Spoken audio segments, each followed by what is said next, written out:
রিয়া নামের একটা মেয়ে প্রতিদিন স্কুল থেকে একাই বাড়ি ফিরত। রাস্তা ছিল একটু নির্জন, দুপাশে গাছ, মাঝে মাঝে অদ্ভুত নীরবতা। একদিন স্কুল থেকে ফিরতে ফিরতে হঠাৎ আকাশটা কালো হয়ে গেল। ঝড় শুরু হলো, বৃষ্টির সাথে মেঘ। রিয়া ভয় পেয়ে গেল।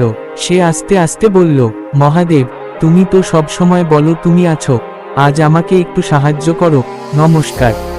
ঠিক তখনই সামনে একটা ছেলেকে দেখা গেল। সাদা কাপড়, শান্ত মুখ, চোখে অদ্ভুত শান্তি। ছেলেটা বলল, ভয় পেও না, আমি তোমার সাথে হাঁটছি। মুখে সামান্য হাসি। রিয়া একটু অবাক হলেও তার সাথে হাঁটতে লাগলো। ঝড়, বৃষ্টি, সবকিছু যেন হঠাৎ কমে গেল। ছেলেটা মাঝে মাঝে শুধু বলছিল, চল, তুমি ঠিক আছো, নীলহার। কিছুক্ষণ পর রিয়ার বাড়ির সামনে পৌঁছে গেল। সে ঘুরে বলল, ধন্যবাদ, তুমি না থাকলে আমি। কিন্তু কেউ নেই, রক্তিম মুখ, চারপাশে শুধু নীরবতা। হঠাৎ তার চোখ পড়ল দরজার পাশে রাখা একটা ছোট ত্রিশূল চিহ্ন, ত্রিশূল প্রতীক, যেটা সে আগে কখনো দেখেনি। রিয়ার গায়ে কাঁটা দিয়ে উঠল।